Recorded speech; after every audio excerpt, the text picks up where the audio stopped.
मंत्री बनाओ और हर साल युवा को 2 करोड़ नौकरी देंगे। उस समय में देश के युवा बेरोजगार लग रहा था, उनको लगा कि हमें रोजगार मिलेगा, नौकरी मिलेगा, हम मोदी जी को लाते हैं।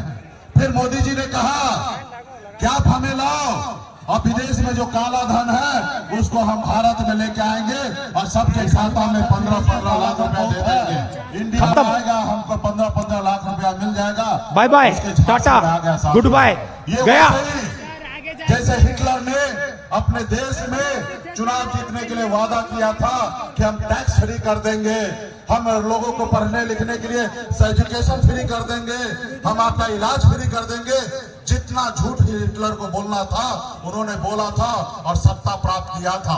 उन्हीं को कॉपी करके हमारे देश के प्रधानमंत्री जी ने देश के जनता के साथ झूठ बोला और देश के जनता ने बोला जनता ने उनके पर भरोसा किया। आज साथियों, आज बताइए, देश के युवा जो है बेरोजगार है, रोड पे भटक रहा है, उसका शादी नहीं हो रहा है और ये कह रहे हैं कि हम अच्छे दिन लाए हैं। साथियों, आज हमारे देश के युवा बेरोजगार है, परेशान है और कुछ सुनने वाला नहीं है। अरे साथियों, आप सबको एक योजना पता होगा मोदी जी का। मोदी जी ने जब चुनाव जीत के आए तो उन्होंने अपने सांसद को कहा कि आप अपने अपने लोकसभा क्षेत्र में एक गांव को गोद लो और गांव को अच्छे से आगे बढ़ाओ। और आप सभी को पता होगा वो गांव कहाँ गया, उस गांव कहाँ कैसे विकसित हुआ, आप सबको पता होगा। और जब मोदी जी का दूसरा जो काल हुआ 19 का, उस समय में गांव का चर्चा करना छोड़ दिया। आप यूं कह दीजिए कि मोदी जी से और उनके सांसद से हमारा देश का एक गांव उनसे संभाल नहीं पाया। साथियों, एक गांव संभाल नहीं पाया, ऐसी उनकी योजना है। साथियों, उसके बाद आप बताइए, इस देश में 75 साल की उम्र होने के बाद देश के जनता को कहता है कि हमको एक बार और मौका दीजिए। 2 बार तो मौका दिए और तीसरी बार हमको मौका दीजिए, हम देश के लिए कुछ करेंगे। आप बताइए, 75 साल के बाद मौका मांग रहे हैं और देश में कि उन्होंने अग्निवीर योजना लाए। वो अग्निवीर योजना ऐसा था कि देश का युवा 18 साल की उम्र में अप्लाई करेंगे और 4 साल के बाद 22 में रिटायरमेंट हो जाएगा। 22 में रिटायरमेंट हो जाएगा।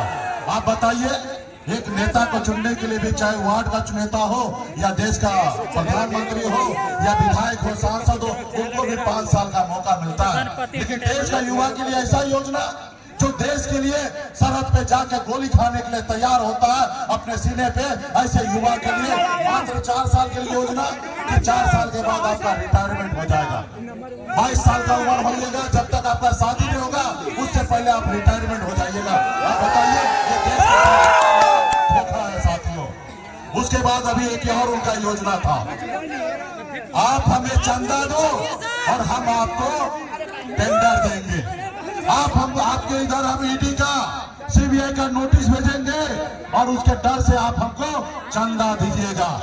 ये एक धंधा बना लिया था। साथियों, देश में हजारों पॉलिटिकल पार्टी है। साथियों, कई हजार पॉलिटिकल पार्टी है, कई हजार पॉलिटिकल पार्टी एक तरफ और देश में अकेले मोदी जी का पार्टी भारतीय जनता पार्टी एक तरफ 6000 करोड़ रुपया से ज्यादा चंदा लिया। साथियों, 6000 का चंदा लिया, 1000 करोड़ का। धन्य है हमारे सुप्रीम कोर्ट के महोदय, उन्होंने ही देश के जनता को आंख खोलने के लिए उस सारे पेपर को सार्वजनिक करवाया गया। साथियों, तब आज आपको पता होगा। आज वो लोग कहते हैं हम सनातन धर्म है, हम हिंदू हैं, तो हम क्या है भाई, हम भी सनातन धर्म में जन्म लिए, हम भी हिंदू हैं। लेकिन आप जो पशु को काटते हैं, जो कुचर खाना है, वहां से 250 करोड़ रुपया का चंदा लिया और पशु को कत्ल करने वाला ऐसे पॉलिटिकल पार्टी है, वह है भाजपा। साथियों, तो ये साथियों, ये भाजपा किसी का नहीं है, गरीब पिछड़ा दलित का नहीं है, ये सिर्फ अमीर लोगों के लिए, अडानी अंबानी के लिए है। साथियों, आपको अगर बेहतर जिंदगी जीना चाहते हैं, आपका बच्चा अगर सर उठा के जीना चाहता है, तो इसके लिए आपको लड़ाई लड़ना पड़ेगा और मोदी जी को बदलना पड़ेगा। साथियों, तब जाके समाज के साथ भाईचारा होगा। आज वो आते हैं, हमको सामाजिक न्याय को छोड़कर आज हमको लड़ाने का काम करते हैं, हिंदू मुसलमान में लड़ाने का काम करते हैं, जबकि हम सब भाई मिलकर हमारे पूर्वज इस देश का आजादी दिलाने के लिए खून पसीना बहाया और आज हमको लड़ाने का काम कर रहे हैं साथियों। इसलिए साथियों, इनके झांसा में नहीं आना है। आज मुझे देखिए, मैं एक गरीब परिवार में जन्म लिया। 18 साल की उम्र में अपने गांव परिवार को छोड़कर मुंबई जैसे शहर चला गया। हम ऐसे घर में जन्म लिए जहाँ एक रोज पिताजी मछली ना मारे तो दूसरे रोज घर पे खाना नहीं बनता। ऐसे गरीब परिवार में जन्म लिया। जब बॉम्बे गए, मेहनत किए, मजदूरी किए, 900 रुपया महीने पे नौकरी करता था, लेकिन अपने माता पिता और बिहार के लोगों के आशीर्वाद से मुंबई जैसे शहर में झंडा मैंने गाड़ दिया साथियों। उसके बाद बिहार में मैं आया तो मैंने देखा लोग चांद पे घर बनाने के लिए सोच रहा है, लेकिन हमारे लोगों के लिए इस धरती पर रहने के लिए घर नहीं है। हमने अपने हक अधिकार के लिए दीन दिलदार, नुनिया, मरा, चाहे तियार, बनपर, केवट, निषाद के सभी उपजाति के हक अधिकार के लिए हमने संघर्ष करना चालू किया। ऐशो आराम जिंदगी कर छोड़कर लड़ाई लड़ने के लिए आ गया। और अब लड़ाई लड़ते लड़ते 2020 में हमने पहली बार बिहार में 4 विधायक बनाया। अपने दम पर बिहार में हम मंत्री बने। हमारे पास 4 विधायक ही भले था, लेकिन 74 से कम नहीं था। हमारे समर्थन से